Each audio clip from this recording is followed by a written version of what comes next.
When you're setting up a new lab bench and the question comes up, is this shaking incubator really worth the price for my day-to-day work, or am I just paying for a fancy nameplate? That hesitation is the exact moment I think about who will actually get value out of a benchmark scientific H1010. Link is in the description if you want to check the product details on Amazon. The truth is, a shaking incubator can make or break experiments that rely on consistent temperature and proper aeration, but the market is crowded with units that either overpromise on capacity or underdeliver on uniformity. In this review, I'm going to walk you through the real-world setup, the daily quirks you'll run into, and exactly who should consider spending on the H1010 and who would be better off looking elsewhere. First off, let's talk about the core purpose of any shaking incubator: keep cultures at a steady temperature while providing enough orbital motion to keep cells suspended and oxygenated. The H1010 claims a horizontally circular 19 mm orbit and exceptional temperature uniformity, which on paper sounds great for everything from bacterial growth to enzyme assays. In practice, that orbit size translates to a gentle yet effective swirl that keeps flasks moving without sloshing over the edges. For a researcher who routinely runs 2L shake flasks, the 10-liter capacity fitting roughly 5 2L bottles is a sweet spot. You can run multiple parallel cultures, compare conditions, or keep a backup line going without having to juggle different pieces of equipment. Now, you might wonder if the extra footprint is a drawback. The platform measures 18 inches, so it sits squarely on a standard bench without stealing too much space, but you do need a solid, level surface.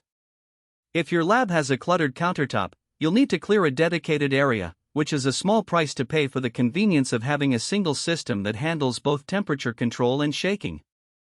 In my own setup, the flat rubber mat that comes with the unit provides a nice, non-slip base. It also dampens the vibration, so you won't find the whole bench trembling every time the motor kicks in. That's a practical benefit you don't see advertised, but it makes a noticeable difference when you're trying to pipette into a neighboring workstation. One of the standout practical features is the Magic Clamp accessory system. Changing flask clamps in many incubators is a fiddly, time-consuming process that can lead to cross-contamination if you're not careful. The H1010's magnetic clamps snap on and off instantly, cutting down changeover time to a few seconds. For a lab that runs dozens of cultures per day, that convenience adds up. Think of the minutes saved after each batch, which translates into more productive bench time. The optional shelf for Petri dishes and microplates is another real-world win. It lets you stack plates directly on the incubator, turning temperature-controlled shaking into a multi-purpose platform without needing a separate plate incubator. If you're a microbiology lab that often plates out samples after a shake, that extra shelf can simplify your workflow dramatically. But no product is perfect, and the H1010 has a couple of hidden trade-offs you should weigh before pulling the trigger. The temperature swing, while advertised as exceptional, does have a small lag when you make a big setpoint change, say, moving from 30°C to 37°C. It takes about 1,015 minutes to settle within the tight 0.2°C band.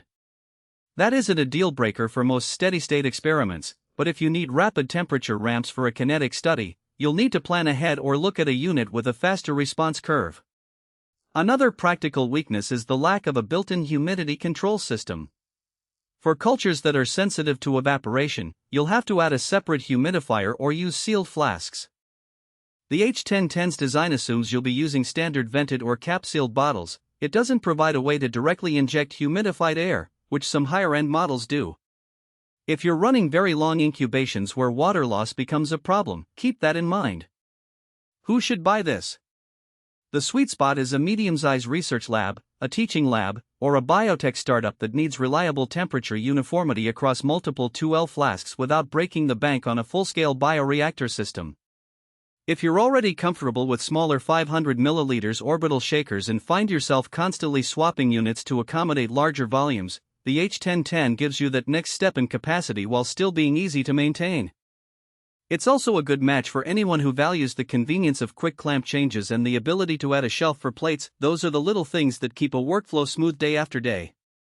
On the flip side, if you're a high-throughput screening facility that processes 384 well plates every hour, you'll probably need a dedicated plate incubator with precise humidity and faster temperature shifts. Likewise, if your budget is tighter than $4,000, you might find that a simpler, smaller shaker meets your needs without the extra capacity. And if you're running very temperature-sensitive protocols that require rapid ramping, you'll want to compare the H1010's response time to alternatives before committing. Overall,